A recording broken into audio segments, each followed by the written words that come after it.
Capítulo 8. Aquella noche, Harriet durmió en Hartfield. En las últimas semanas pasaba allí casi la mitad del día, y poco a poco fue teniendo un dormitorio fijo para ella. Y Emma juzgaba preferible en todos los aspectos retenerla en su casa, segura y contenta todo el tiempo posible, por lo menos en aquellos momentos. A la mañana siguiente tuvo que ir a la casa de la señora Goddard por 1 o 2 horas, pero ya se había convenido que volvería a Hartfield para quedarse allí durante varios días. Durante su ausencia llegó el señor Knightley y estuvo conversando con el señor Woodhouse y Emma, hasta que el señor Woodhouse, que aquella mañana se había propuesto salir a dar un paseo, se dejó convencer por su hija para que no lo aplazara, y la insistencia de ambos logró vencer los escrúpulos de su cortesía, que se resistía a dejar al señor Knightley por aquel motivo. El señor Knightley, que no tenía nada ceremonioso, con sus respuestas concisas y rápidas, ofrecía un divertido contraste con las interminables excusas y corteses vacilaciones de su interlocutor. Señor Knightley, permítame que me tome una licencia. Si usted quisiera excusarme, si no me considerara usted demasiado grosero, yo seguiría el consejo de Emma y saldría a dar un paseo de 1/4 de hora. Como el sol se ha puesto, creo que sería mejor que diera mi paseíto antes de que refrescara demasiado. Ya ve que no hago ningún cumplido con usted, señor Knightley. Nosotros los inválidos nos consideramos con ciertos privilegios. Por Dios, no faltaba más. No tiene usted que tratarme como a un extraño. Le dejo con mi hija, que es su excelente sustituto. Emma estará muy complacida de atenderle. Así que vuelvo a pedirle 1000 perdones y me voy a dar mi vueltecita. Mi paseo de invierno. Me parece muy buena idea, señor Woodhouse. Yo le pediría muy gustoso que estuviera bien acompañarme, señor Knightley, pero ando muy despacio, y a usted le sería muy pesado acomodarse a mi paso. Y además, ya tiene que dar usted otro largo paseo para volver a Donwell Abbey. Muchas gracias. Es usted muy amable. Pero yo me voy ahora mismo, y creo que lo mejor sería que saliese usted cuanto antes. Voy a buscarle la capa larga y le abro la puerta del jardín. Por fin el señor Woodhouse se fue, pero el señor Knightley, en vez de disponerse a salir también, volvió a sentarse como si estuviera deseoso de más conversación. Empezó hablando de Harriet y haciendo espontáneamente grandes elogios suyos, más de los que Emma había oído jamás en sus labios. Yo no podría alabar su belleza tanto como usted, dijo. Pero es una muchacha linda, y me inclino a creer que no le faltan buenas prendas. Su personalidad depende de los que la rodean, pero en buenas manos llegará a ser una mujer de mérito. Me alegra saber que usted piensa así, y confío en que no eche de menos esas buenas manos. Vaya, dijo él. Veo que lo que está deseando es que le haga un cumplido, de modo que le diré que gracias a usted ha mejorado mucho. Usted le ha hecho perder su risa boba de colegiala, y eso dice mucho en favor de usted. Muchas gracias. Confieso que me llevaría un disgusto si no pudiera creer que he servido para algo. Pero no todo el mundo nos elogia cuando lo merecemos. Usted, por ejemplo, no suele abrumarme con demasiadas alabanzas. Decía usted que la estaba esperando esta mañana, ¿no? Sí, de un momento a otro. Por lo que dijo, yo hubiera debido de estar de vuelta. Algo la debe de haber hecho retrasarse. Tal vez alguna visita. ¡Qué gente más charlatana la de Highbury! ¡Qué fastidiosos son! A lo mejor Harriet no encuentra a todo el mundo tan fastidioso como usted. Emma sabía que esto era una verdad demasiado evidente para que pudiera llevarle la contraria, y por lo tanto guardó silencio. Al cabo de un momento, el señor Knightley añadió con una sonrisa: No pretendo fijar tiempo ni lugar, pero debo decirle que tengo buenas razones para suponer que su amiguita no tardará mucho en enterarse de algo que la alegrará. ¿De veras? ¿De qué se trata? ¿Qué clase de noticia será esta? Oh, una noticia muy importante, se lo aseguro, dijo aún sonriendo. ¿Muy importante? Solo puede ser una cosa. ¿Quién está enamorado de ella?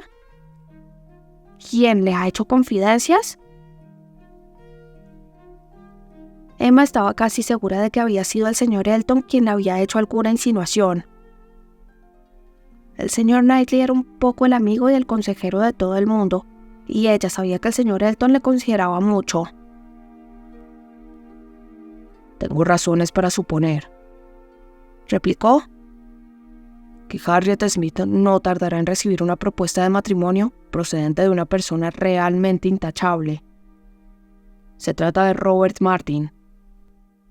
Parece ser que la visita de Harriet a Abbey Mill el verano pasado ha surtido sus efectos. Está locamente enamorado y quiere casarse con ella. Es muy de agradecer por su parte, dijo Emma. ¿Pero está seguro de que Harriet querrá aceptarlo?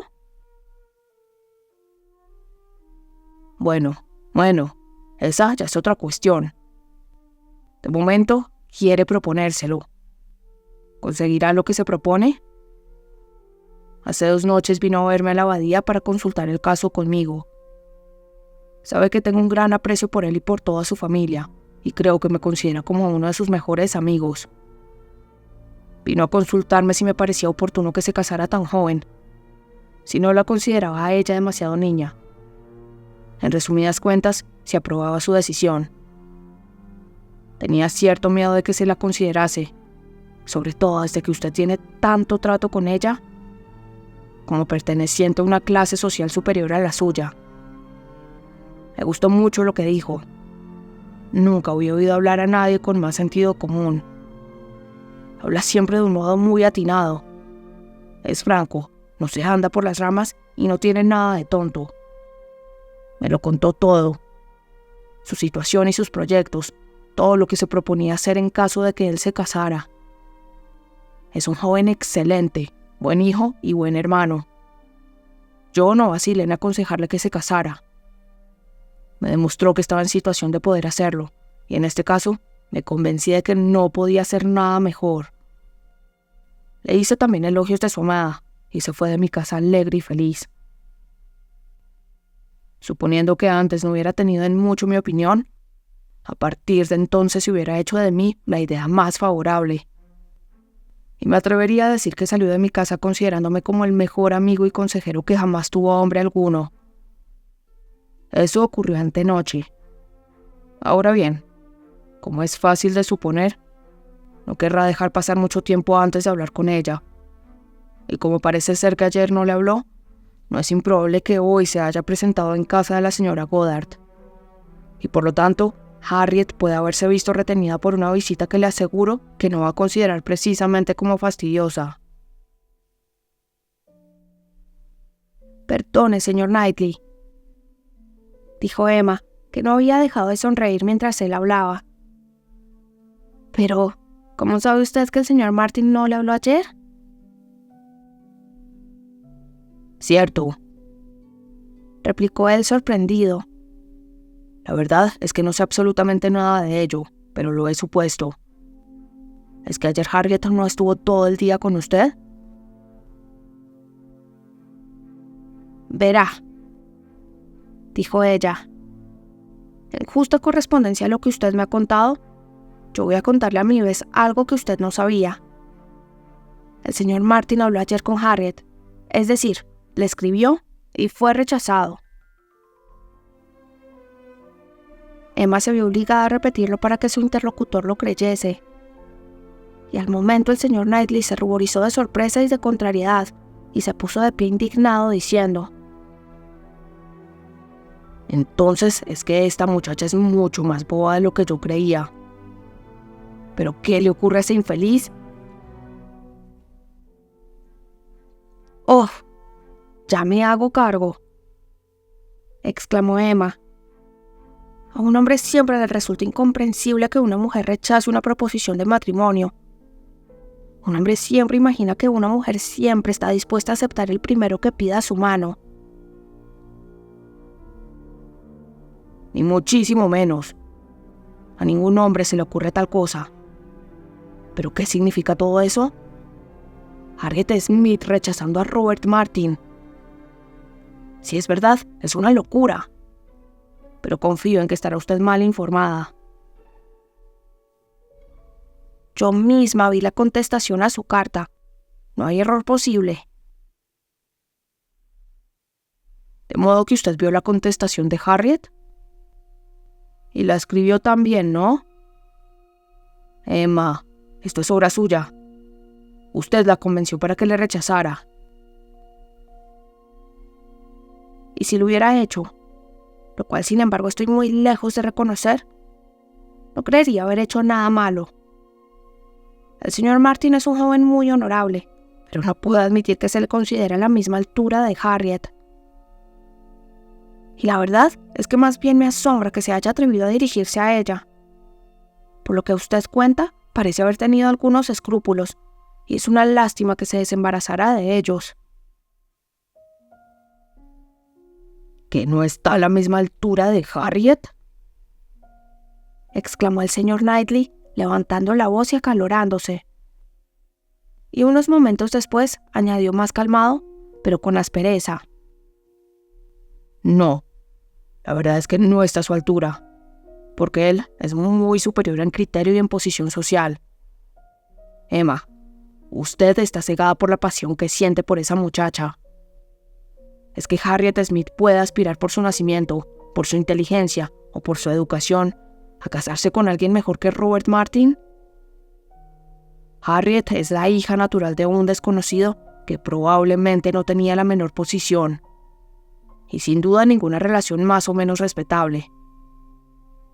No es más que una pensionista de una escuela pública.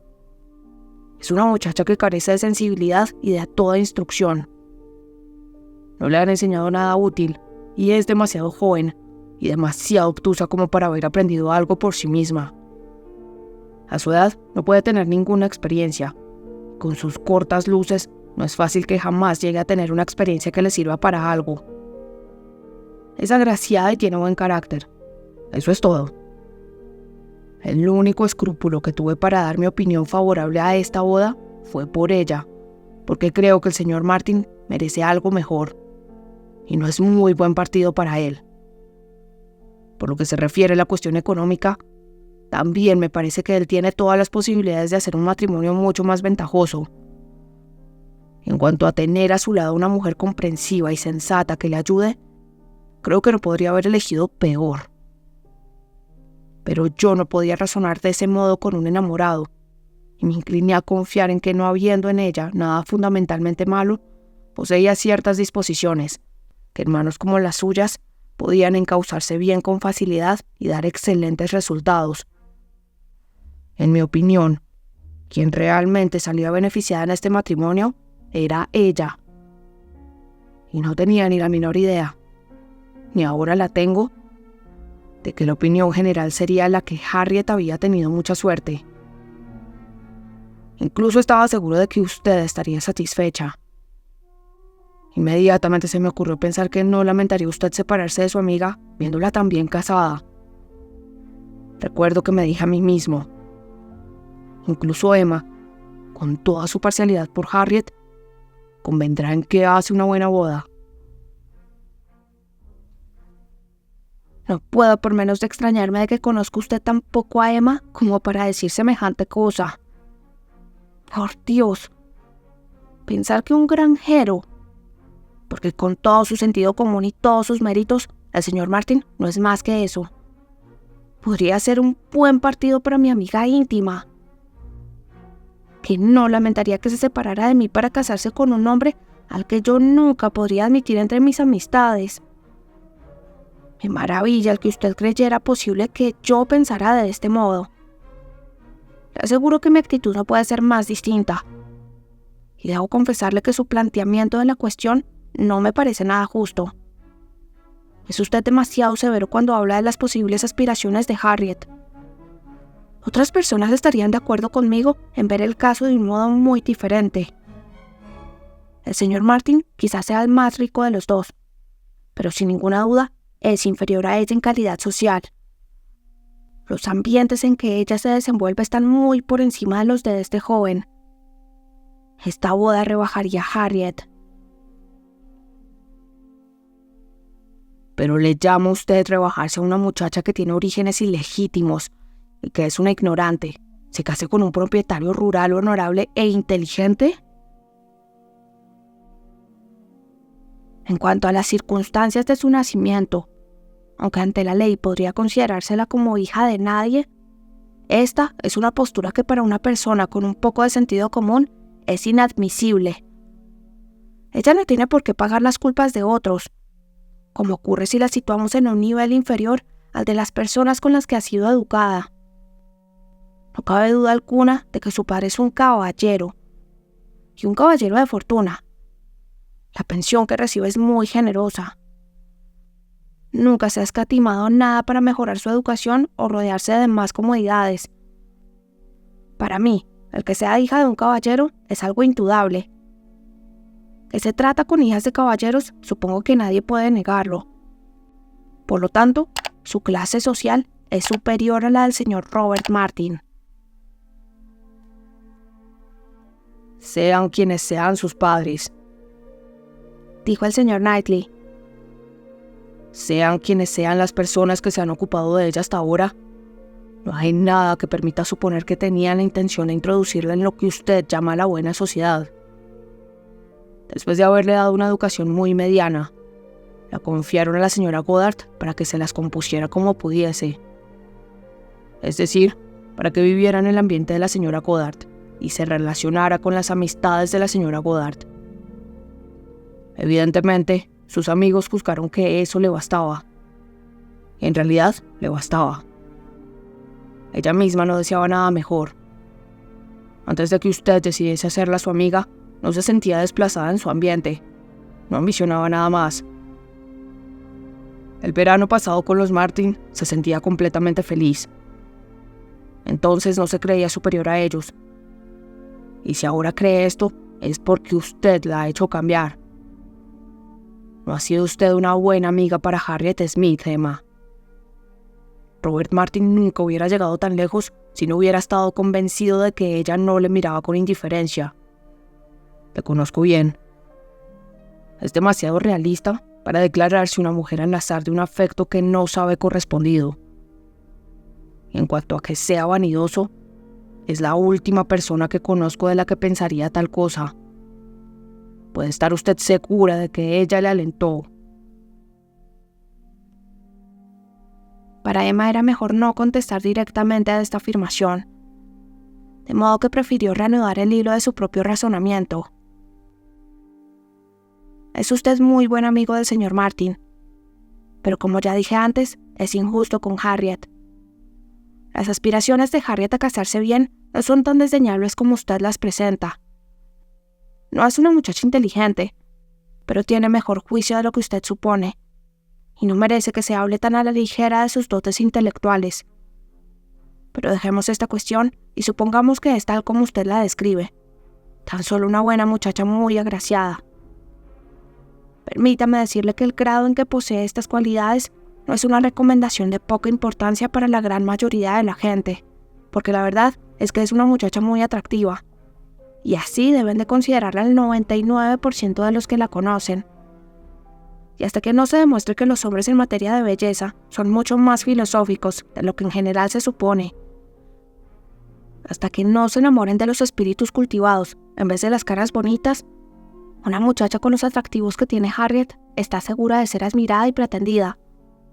de poder elegir entre muchos como corresponde a su belleza. Además, su buen carácter tampoco es una cualidad tan desdeñable, sobre todo, como ocurre en su caso, con un natural dulce y apacible, una gran modestia y la virtud de acomodarse muy fácilmente a otras personas. O mucho me equivoco, o en general los hombres consideran una belleza y un carácter como estos como los mayores atractivos que puede poseer una mujer. Emma, le doy mi palabra que solo de oír cómo abusa usted del ingenio que Dios le ha dado, casi me basta para darle la razón. Es mejor no tener inteligencia que emplearla mal como usted hace. Claro, exclamó ella en tono de chanza. Ya sé que todos ustedes piensan igual acerca de eso. Yo sé que una muchacha como Harriet es exactamente lo que todos los hombres anhelan. La mujer que no solo cautiva sus sentidos, sino que también satisface su inteligencia. Oh, Harriet puede elegir a su capricho. Para usted mismo, si algún día pensara en casarse, esta es la mujer ideal. Y a los 17 años, cuando apenas empieza a vivir, cuando apenas empieza a darse a conocer, ¿es de extrañar que no acepte la primera propuesta que se le haga? No. Déjela que tenga tiempo para conocer mejor el mundo que la rodea. Siempre pensé que esta amistad de ustedes dos no podía dar ningún buen resultado, dijo enseguida el señor Knightley. Aunque me guardé la opinión. Pero ahora me doy cuenta de que habrá sido de consecuencias muy funestas para Harriet. Usted hace que se envanezca con esas ideas sobre su belleza y sobre todo lo que podría aspirar. Y dentro de poco ninguna persona de las que le rodean le parecerá de suficiente categoría para ella.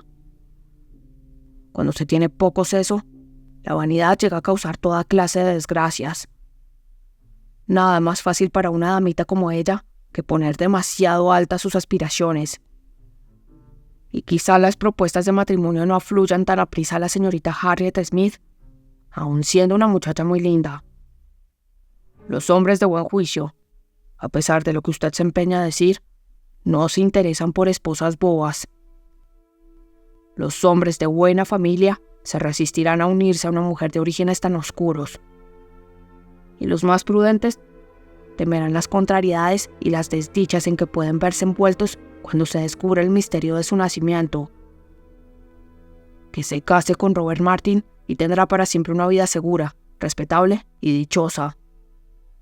Pero si usted la empuja a desear casarse más ventajosamente y le enseña a no contentarse si no es con un hombre de gran posición y buena fortuna, quizás sea pensionista de la señora Goddard durante el resto de su vida. O por lo menos, porque Harriet Smith es una muchacha que terminará casándose con uno u otro, hasta que desespere y se dé por satisfecha con pescar al hijo de algún viejo maestro de escuela.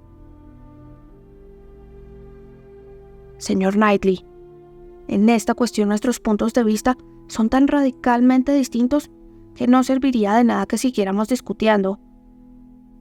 Solo conseguiríamos enfadarnos el uno con el otro. Pero en cuanto que yo haga que se case con Robert Martin, es imposible. Ella lo ha rechazado, y tan categóricamente que creo que no deja lugar a que él insista más. Ahora tiene que atenerse a las malas consecuencias que puedan tener el haberle rechazado, sean las que sean. Y por lo que se refiere a la negativa en sí, no es que yo pretenda decir que no haya podido influir un poco en ella. Pero le aseguro que ni yo ni nadie podía hacer gran cosa en ese asunto. El aspecto del señor Martin le perjudica mucho, y sus modales son tan vastos que si es que alguna vez estuvo dispuesta a prestarle atención, ahora no lo está. Comprendo que antes de que ella hubiera conocido a nadie de más categoría pudiera tolerarle. Era el hermano de sus amigas, y él se desvivía por complacerle. Y entre una cosa y otra, como ella no había visto nada mejor, circunstancia que fue el mejor aliado de él, mientras estuvo en Abbey Mill no podía encontrarle desagradable. Pero ahora la situación ha cambiado. Ahora sabe lo que es un caballero. Y solo un caballero, por su educación y sus modales, cuenta con probabilidades de interesar a Harriet. ¡Qué desatinos!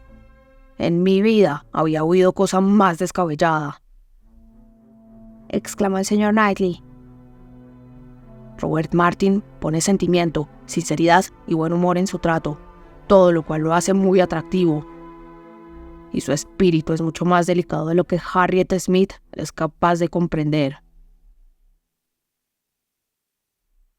Emma no replicó y se esforzó por adoptar un aire de alegre despreocupación, pero lo cierto es que se iba sintiendo cada vez más incómoda y deseaba con toda su alma que su interlocutor se marchase. No se arrepentía de lo que había hecho. Seguía considerándose mejor capacitada para opinar sobre los derechos y refinamientos de la mujer que él. Pero a pesar de todo, el respeto que siempre había tenido por las opiniones del señor Knightley le hacía sentirse molesta de que esta vez fueran tan contrarias a las suyas. Y tenerle sentado delante de ella, lleno de indignación, le era muy desagradable. Pasaron varios minutos en un embarazoso silencio que solo rompió Emma en una ocasión intentando hablar del tiempo, pero él no contestó.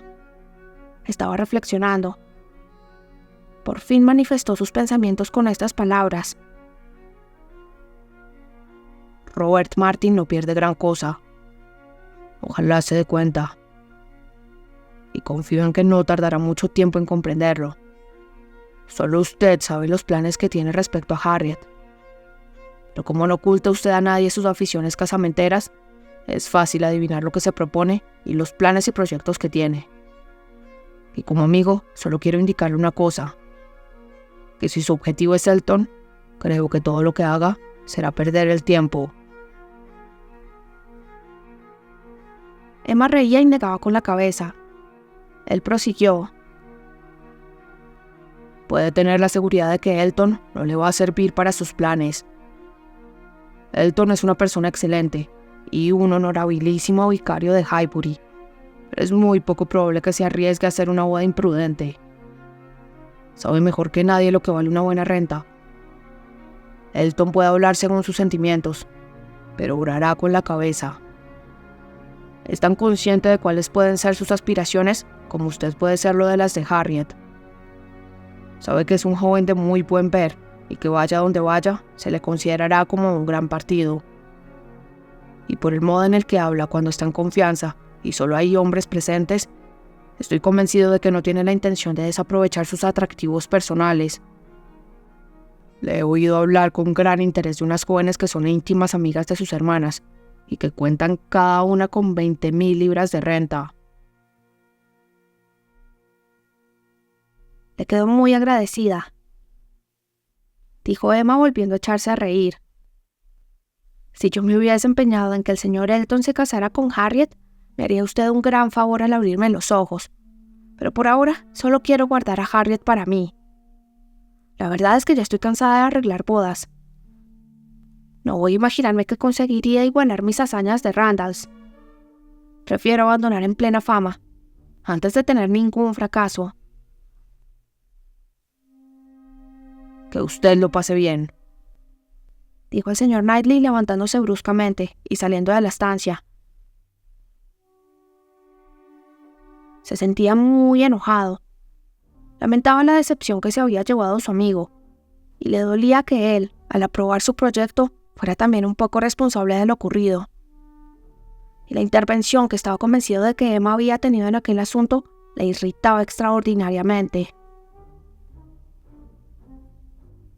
Emma quedó enojada también, pero los motivos de su enojo eran más confusos que los de él. No se sentía tan satisfecha de sí misma, tan absolutamente convencida de que tenía razón y de que su adversario se equivocaba, como era el caso del señor Knightley. Este salió de la casa mucho más convencido que Emma de tener toda la razón. Pero la joven no quedó tan abatida como para que, al cabo de poco, el regreso de Harriet no le hiciera volver a estar segura de sí misma. La larga ausencia de Harriet empezaba a inquietarla. La posibilidad de que Robert Martin fuera a casa de la señora Goddard aquella mañana y se entrevistara con Harriet e intentara convencerla la alarmó. el horror a experimentar un fracaso terminó siendo el motivo principal de su desasosiego. Y cuando apareció Harriet, y de muy buen humor, y sin que su larga ausencia se justificara por ninguna de aquellas razones, sintió tal satisfacción que la hizo reafirmarse en su parecer, y la convenció de que a pesar de todo lo que pudiera pensar o decir el señor Knightley, no había hecho nada que la amistad y los sentimientos femeninos no pudieran justificar. Se había asustado un poco con lo que había oído acerca del señor Elton, pero cuando reflexionó que el señor Knightley no podía haberlo observado como ella lo había hecho, ni con el mismo interés que ella, ni tampoco, modestia aparte debía reconocerlo, a pesar de las pretensiones del señor Knightley, con la aguda penetración que ella era capaz en cuestiones como esta, que él había hablado precipitadamente y movido por la cólera, se inclinaba a creer que lo que había dicho era más bien lo que el resentimiento le llevaba a desear que fuera verdad, más que lo que en realidad sabía. Sin duda alguna había oído hablar al señor Elton con más confianza de lo que ella había podido oírle. Era más posible que el señor Elton no fuese tan temerario y tan despreocupado en cuestiones de dinero. Era posible que le prestase más atención que a otras. Pero es que el señor Knightley no había concedido suficiente importancia a la influencia de una pasión avasalladora en pugna con todos los intereses de este mundo. El señor Knightley no veía tal pasión y en consecuencia no valoraba debidamente sus efectos. Pero ella lo había visto con sus propios ojos y no podía tener duda de que vencería todas las vacilaciones que una razonable prudencia pudiera en un principio suscitar. Y estaba muy segura de que el señor Elton, en aquellos momentos, no era tampoco un hombre demasiado calculador ni excesivamente prudente. La animación y la alegría de Harriet le devolvieron la tranquilidad. Volvía no para pensar en el señor Martin, sino para hablar del señor Elton. La señorita Nash le había estado contando algo que ella repitió inmediatamente muy complacida. El señor Perry había ido a la casa de la señora Goddard para visitar a una niña enferma, y la señorita Nash le había visto, y él había contado a la señorita Nash que el día anterior, cuando regresaba de Clayton Park, se había encontrado con el señor Clayton, advirtiendo con gran sorpresa que éste se dirigía a Londres y que no pensaba volver hasta el día siguiente por la mañana, a pesar de que aquella noche había la partida de whist, a la cual antes de entonces nunca había faltado. Y el señor Perry se lo había reprochado, diciéndole que no era justo que se ausentara precisamente él, el mejor de los jugadores, e intentó por todos los medios convencerle de que aplazara su viaje para el día siguiente. Pero no lo consiguió. El señor Elton había decidido partir, y dijo que le reclamaba un asunto por el que tenía un especialísimo interés y que no podía aplazarlo por ninguna causa. Y añadió algo acerca de que le habían encargado una envidiable misión y que era portador de algo extraordinariamente valioso. El señor Perry no acabó de entenderle muy bien, pero quedó convencido de que debía de haber alguna dama de por medio, y así se lo dijo. Y el señor Elton se limitó a sonreír muy significativamente y se alejó de allí con su caballo, dando muestras de hallarse muy satisfecho. La señorita Nash le había contado a Harriet todo esto, y le había dicho muchas otras cosas sobre el señor Elton, y dijo, mirándola con mucha intención, que ella no pretendía saber de qué podía tratarse aquel asunto, pero que lo único que sabía era que cualquier mujer a la que el señor Elton eligiese se consideraría la más afortunada del mundo, pues sin ninguna clase de dudas, el señor Elton no tenía rival, ni por su apostura, ni por la afabilidad de su trato.